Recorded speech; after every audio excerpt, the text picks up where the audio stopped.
এখন তো এটা ভেবেই আমার মন খারাপ হয় যে আর কিছুদিন পর এইরকম কুয়াশা মাখা সকাল আর দেখতেই পাবো না। Hello everyone, this is 31 episode on my channel মানবতা জীবনধারা। আপনাদের জানাই অনেক অনেক ওয়েলকাম। আসুন আপনাদের নিয়ে আজকের পর্বটা শুরু করি। আমার মনে হয় শীতকালে সব থেকে বেশি মার্কেটটা কালারফুল হয়ে থাকে, সে ফলের বাজারই বলুন আর সবজি বাজার বলুন।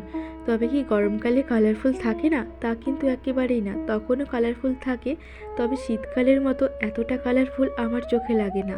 আজকে একটি কাজের জন্য বাইরে আমাকে যেহেতু বেরোতেই হয়েছিল, তো ভাবলাম কিছু ফ্রুটস নিয়ে নিই একেবারে।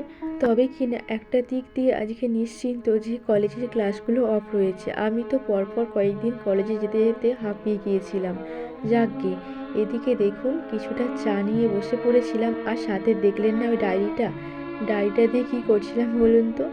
কিছু গ্রোসারি বাজার তুলে রাখছিলাম। এক্ষুনি আপনাদের বলেছিলাম না অনেক কাজ পড়ে গিয়েছে বাড়িতে, তার গ্রোসারি বাজার তো অর্ডার করা হবে অনলাইন থেকে, কিছুটা তুলে রাখলাম, এবার অর্ডার দিলেই চলে আসবে। এই দিক থেকে নিশ্চিন্ত, কাজটা সারা হয়ে গিয়েছে। যেহেতু কলেজ আর পড়ার জন্য টাইম একেবারেই পাই না বাড়িতে থাকার, যেই কারণে এখন কোনোভাবেই আর স্কিন কেয়ারটা করা হয় না। তা আজকে যেহেতু অনেকদিন পর বাড়িতে রয়েছি, আজকের দিনটা একেবারেই কোনোভাবে মিস করা যাবে না। এই যে এদিকে দেখুন না, স্কিন কেয়ারের সমস্ত উপকরণ প্রস্তুত হয়ে গিয়েছে। তো চলুন এখানেই আমি পর্বটা শেষ করছি। সবাই ভালো থাকবেন, বাই।